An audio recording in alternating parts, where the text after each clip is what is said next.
में वो सोल्यूशन बताएंगे। मैं अपना परिचय दे देता हूँ। मेरा नाम पृथ्वीराज है।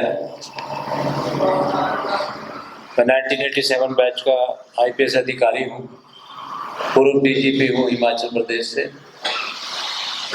वर्तमान में मैं बहुजन रिपब्लिकन सोशलिस्ट पार्टी का राष्ट्रीय उपाध्यक्ष हूँ और उत्तरी भारत का प्रभारी हूँ।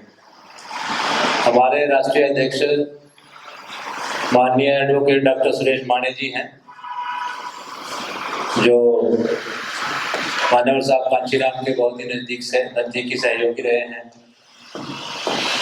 बहुजन मूवमेंट की प्रोडक्ट हैं और बहुजन समाज पार्टी में भी शुरू से जब बहुजन समाज पार्टी बनी तब से उसके अंदर उन्होंने काम किया है। राष्ट्रीय महासचिव भी रहे हैं 10-11 साल बहुजन समाज पार्टी के। तो 2015 से बहुजन रिपब्लिकन सोशलिस्ट पार्टी को डेवलप करने की कोशिश कर रहे हैं। तो प्रमोद कुरील जी तो उनको जानते ही होंगे शायद। तो प्रमोद कुरील जी ने बहुत अच्छी बातें हम सबको बताई हैं। तकरीबन मैं उनकी सभी बातों से सहमत हूँ और यही बातें आमतौर पर जब बुद्धिजीवी वर्ग के लोग हम सब लोग बैठते हैं तकरीबन यही बातें चलती हैं। अब सवाल यह है कि हम आज यहाँ पर एकत्रित हुए हैं, इकट्ठे हुए हैं एक बहुत ही महत्वपूर्ण विषय को डिस्कस करने के लिए कि जो बहुजन समाज की जो राजनीतिक पार्टियां हैं किस तरह से उनको एक प्लेटफॉर्म पे लाए। अब प्रमोद कुरील जी ने भी एक बात कही कि 100 पार्टियों का आप इकट्ठा कर लो जिनके पास वोट ही ना हो, ऐसी राजनीतिक पार्टियों को इकट्ठा करके क्या फायदा। तो हमारी जो मेन धुरी है हमारे समाज की राजनीतिक पार्टी, ये हमें मानना पड़ेगा आज की तारीख में भी, वो बहुजन समाज पार्टी है जिसकी राष्ट्रीय अध्यक्ष मान्यवर बहन जी हैं, हमारी मायावती जी हैं। तो जब तक बहुजन समाज पार्टी की राष्ट्रीय अध्यक्ष बहन कुमारी मायावती जी इस विषय में कोई इनिशिएटिव ना ले, तो इस यूनिटी का कितना महत्व है ये हम सब लोग यहाँ बैठे हैं, बुद्धिजीवी बैठे हैं, उसका वजन कितना है, उसमें कितनी कैपेसिटी है और उसकी प्रैक्टिकलिटी क्या है, हम समझ सकते हैं, सब लोग समझ सकते हैं।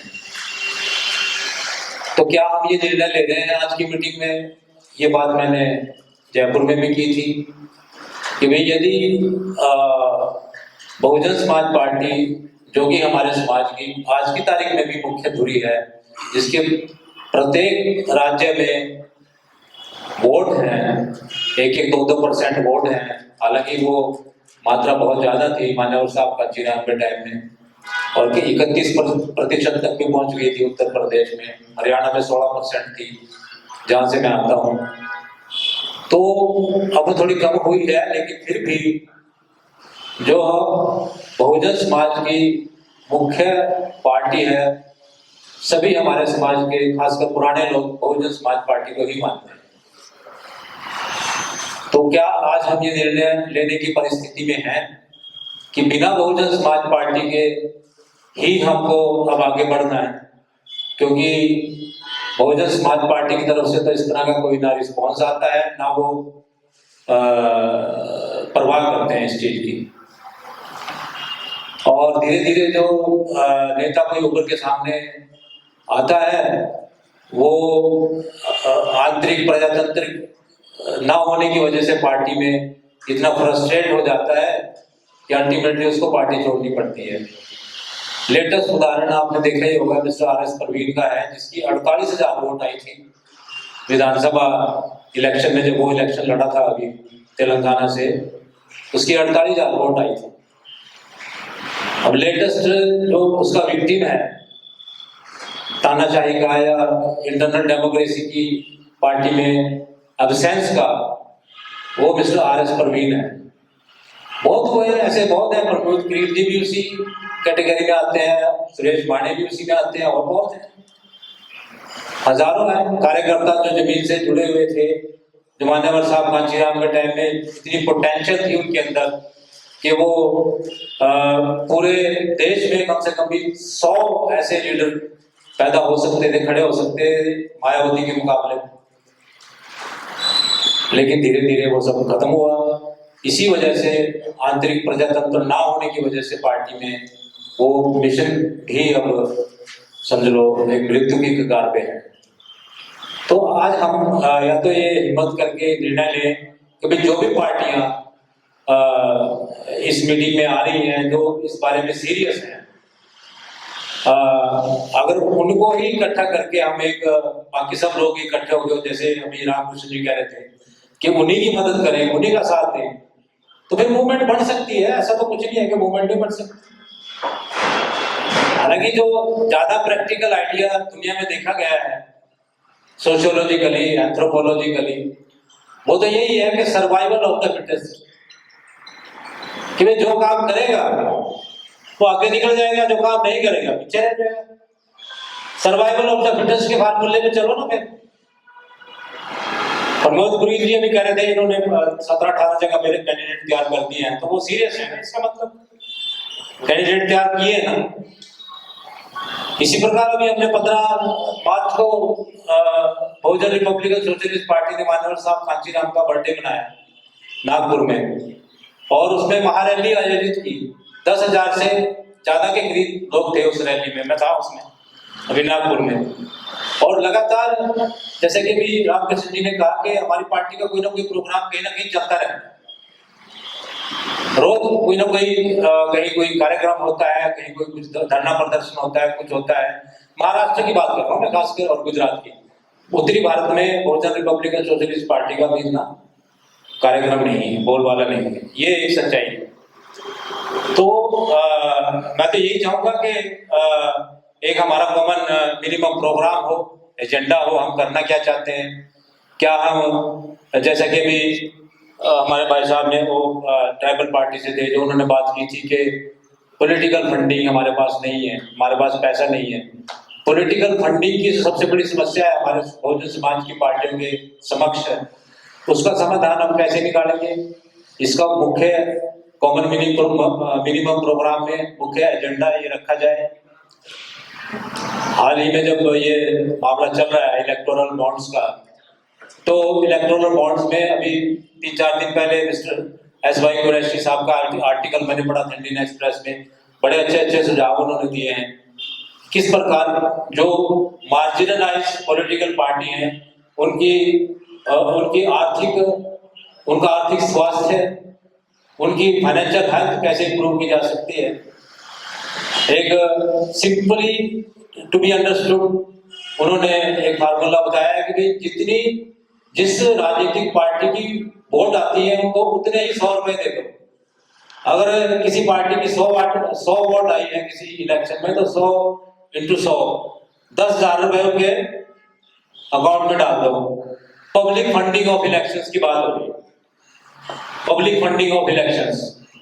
और ये उन्होंने उनके एनालिसिस के मुताबिक 80% यूरोपियन देशों में ये प्रथा प्रचलित है। इससे क्या है कि लेवल प्लेइंग फील्ड बनता है। अगर पब्लिक फंडिंग ऑफ इलेक्शन हो और उसका कोई सबको स्वीकार्य एक इस तरह का फार्मूला बन जाए कि भाई जितनी जिसकी वोट है और उसकी कीमत जो है वो कोई भी हाईएस्ट लेवल पे कोई कमेटी डिसाइड करते हैं इलेक्शन कमीशन द्वारा स्थापित कि भाई एक वोट की कीमत 100 रुपए इस पार्टी के इलेक्शन उसके अकाउंट में आ जाए। अगर मैं 1 लाख वोट लेता हूँ, ठीक है, मेरे अकाउंट में उतने पैसे आ जाएंगे, लेकिन उसमें एक कैविएट है, उसमें प्रोविजन उन्होंने डाला है, वो ये है कि भाई उन्हीं राजनीतिक पार्टी के अकाउंट में पैसे डाले जाएं जो अपैरेंटली प्रत्यक्ष रूप में अपनी आंतरिक प्रजातंत्र को जाहिर करती है, समय समय पर अपने इलेक्शन करवाती हैं, स्टेट के प्रेसिडेंट इलेक्शन से बनवाती हैं, ना कि एक कोई डिक्टेटोरियल मैनर में किसी को भी स्टेट प्रेसिडेंट बना दिया, किसी को हटा दिया। और जो सालों साल अपने राष्ट्रीय अध्यक्ष बन जाते हैं, फिर वो राष्ट्रीय अध्यक्ष बदलते ही नहीं। तो एक प्रोविजन, एक कैविएट उन्होंने दिया है कि आंतरिक प्रजातंत्र जिस पॉलिटिकल पार्टी में हो तो उसी पॉलिटिकल पार्टी को पब्लिक फंडिंग ऑफ इलेक्शंस या to improve their financial health consider किया जाएगा। तो ये 3-4 बातें हैं। इसी प्रकार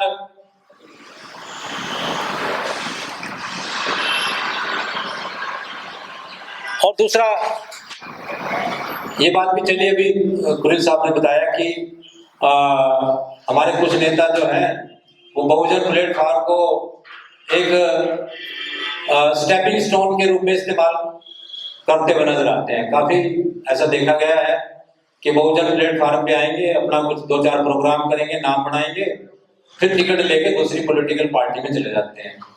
और जैसे वो दूसरी मेन स्ट्रीम पॉलिटिकल पार्टी में एंटर करते हैं तो फिर वो उनकी आवाज वहां पर जाकर खत्म हो जाती है। फिर वो बहुजन समाज की कोई बात करना भी चाहे तब भी नहीं कर सकते, वो करना भी चाहे तब भी नहीं कर सकते। ऐसे बहुत से एग्जाम्पल हैं। जिग्नेश मेवानी का एग्जाम्पल है, वो इतना बढ़िया हमारा उभरता हुआ एक्टिविस्ट था यंग गुजरात का, लेकिन जब से वो कांग्रेस में गया उसकी स्टेटमेंट ही कोई नहीं पढ़ी हमने, ना उसका कोई इंटरव्यू है। वरना रोज वो टीवी पे होता था, डिबेट में उसको लोग बुलाते थे और अच्छा बोलता है, अच्छा नॉलेजेबल लड़का है, लेकिन खत्म हो गया कांग्रेस में जाने के बाद। तो ये हमारी समस्याएं हैं। लेकिन आज हमको एक कड़वा निर्णय जरूर लेना पड़ेगा कि यदि जो main stream political parties Bahujan Samaj की यदि इस हमारी रिक्वेस्ट को इग्नोर करते हैं, बार बार हमें कुछ समझते ही नहीं, तो फिर हमें अपना ही कुछ ना कुछ क्या कहते हैं कि we have to start from the scratch. और किसी भी पॉलिटिकल पार्टी को धुरी बना लो, प्रमोद ग्रील की साहब की पार्टी को बना लो, हमारी पार्टी को बना लो, किसी बना लो, लोकतंत्र सुरक्षा पार्टी अच्छी चल रही है हरियाणा में, इनको बना लो, क्या फर्क पड़ता है। तो एक किसी अच्छी सी पॉलिटिकल पार्टी को जो ठीक चल रही हो, जिसके कार्यक्रम लगातार हो रहे हैं, उसको धुरी बना के और अपने अपने स्ट्रेंथ के मुताबिक जो है वो अपने राजनीतिक एजेंडा को आगे बढ़ाएं। और आखिरी बात मैं ये कहना चाहता हूँ कि let us not be very very pessimistic, हम निराशावादी ना हो, ऐसी कोई बात नहीं है। ये जो संविधान खत्म करने का और इस तरह की बातें तो चल रही हैं, लेकिन क्या है कि अभी हमने 2018 में देखा था SC/ST एक्ट पे थोड़ी सी आंच आई थी, पूरा समाज इकट्ठा हो गया था और पूरे देश में आग लग गई थी। और चाहे वो जितनी मर्जी बड़ी पार्टी हो, भारतीय जनता पार्टी, मनोवादी पार्टी, जो भी हो, उसको झुकना पड़ा था। तो जब एक SC/ST एक्ट में जरा सा चेंज नहीं कर पाए तो संविधान कहां से चेंज कर देंगे? आग नहीं लग जाएगी देश में, हम क्या मर जाएंगे ऐसे? हम कुछ नहीं करेंगे क्या? ऐसी कोई बात नहीं है। लेकिन फिर भी ये डिस्कशन चलती रहनी चाहिए ताकि हमारा दुश्मन जो है वो अलर्ट रहे और इस बात का उसको हमेशा खौफ उसको बना रहे कि भाई ये लोग जब भी इकट्ठे हो गए तो कुछ ना कुछ कर देंगे। इसलिए वो इस तरह का कोई असंवैधानिक निर्णय और कोई तानाशाह टाइप निर्णय लेने। हमारे चैनल बहुजन दस्तक को लाइक, शेयर, सब्सक्राइब देखना मत भूलिएगा। जय भीम, जय भारत, जय संविधान, नमो बुद्धाय। धन्यवाद। चैनल आर्थिक समस्या से गुजर रहा है। अगर आप बहुजन समाज में बाबा साहेब अम्बेडकर और तथागत बुद्ध की विचारधारा को अधिक से अधिक लोगों तक पहुंचाना चाहते हैं तो हमें आर्थिक सहयोग प्रदान करें ताकि हम अपने चैनल के माध्यम से देश विदेश में समता, बंधुता, एकता और संवैधानिक अधिकारों को ज्यादा से ज्यादा लोगों तक पहुंचा सकें। आप अपनी सहायता राशि नीचे लिखे खाते में जमा करा सकते हैं। खाता धारक गौतम रत्ना, खाता संख्या 3169576865 IFSC कोड SBIN 0060336, बैंक भारतीय स्टेट बैंक। आप हमारे बैंक खाते का विवरण स्क्रीन पर भी देख सकते हैं। जय भीम, जय भीम। मैं गौतम रत्ना आपका बहुजन फिल्म प्रोडक्शन में स्वागत करता हूं और आप हमारे प्रोडक्शन हाउस के अंदर अपना कैरियर बना सकते हैं as a film director, as a producer and actor and actress and editor and cinematographer also. अगर आपको फिल्म से रिलेटेड कुछ भी प्रोजेक्ट आपको बनवाना है तो हमारे पास में पूरा सेटअप है, जिसमें फिल्म कैमरा है, शूटिंग लाइट्स है और एडिटिंग है। सारा A to Z एक ही जगह पर आपको हमारे यहाँ पर मिल जाएगा। तो दोस्तों आप हमें कांटेक्ट कर सकते हैं हमारे नंबर्स पर 9810085714 और 8510005714। हमारे वेबसाइट पे विजिट कर सकते हैं www.filmserviceindia.com और हमें मेल भी कर सकते हैं gautamfilmsproduction@gmail.com पर। धन्यवाद।